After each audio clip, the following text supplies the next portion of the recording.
can do some of the stuff in our lab. We have a smaller robot that we can perhaps program. Oh, I remember that. So take a look. Listen up. Yeah, I mean, I don't have a lot to say. It's a robot. It can do your library prep. I'm recording. So it's got liquid handlers. These here are your like pipette tips, or your pipetters, if you will. There are specialized tips that this thing has to use. There's a deck layout specific to what assay you're using. So, you know, the magnet that we're using. If you look here, this is a magnet to do similar approach. It's just a different type.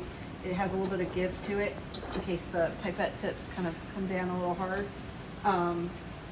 But it's got like a heating component. It's got a 96 well head here as well, so you can do 96 tips. Time. So yeah, it's. So everything we just did by hand, this robot can pretty much do if you program it to do it. Yeah. Yeah. Yeah, and it's very technical. So like as you can imagine, you've got to make sure that you have the deck layout very specific because it's going to be looking for certain things, and if it doesn't, it can crash. So, and of course there's like this little curtain.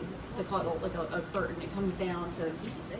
Yeah, keep you from putting your hands in hand it. in there and get jammed. Yeah, like it could actually like kind of cut your hand because it's really fun.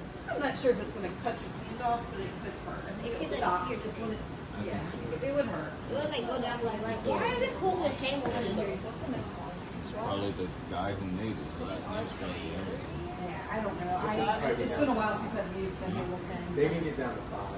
I was saying Alexander Hamilton. Some of them can do 2, I think. But you start getting very inaccurate at 2 with the robot because if the tip is not on just right, you can imagine trying to pipette tip 2 microliters, The aspiration. get an air bubble, it'll work. So, we talked about No. QC. Record this way. So here's No. one instrument that we use for QC. This is a qubit. I think you guys have one. of Yeah, those. we have one in the lab. So it's a fluorometer. It's measuring the concentration of your DNA based on this dye solution that you put it in, and it extrapolates from a standard curve that creates from the standard. Every day. Yep. They actually now they make it an 8. I do it. Moving on to the IC. Right. IC. You guys have one of We these? got one, but we need one of these. We need a big station. That's our next Christmas. Yeah. So this is made by Agilent. This is what produces that electropharogram that you see for QC in the sample. So it tells you the average size and if there's any contaminants in that sample. It can do concentration as well. It's just less accurate than say the qubit is for concentration. Real-time PCR machine. Because of this IC right here, I know how to check them for the test. Make sure to dab on them.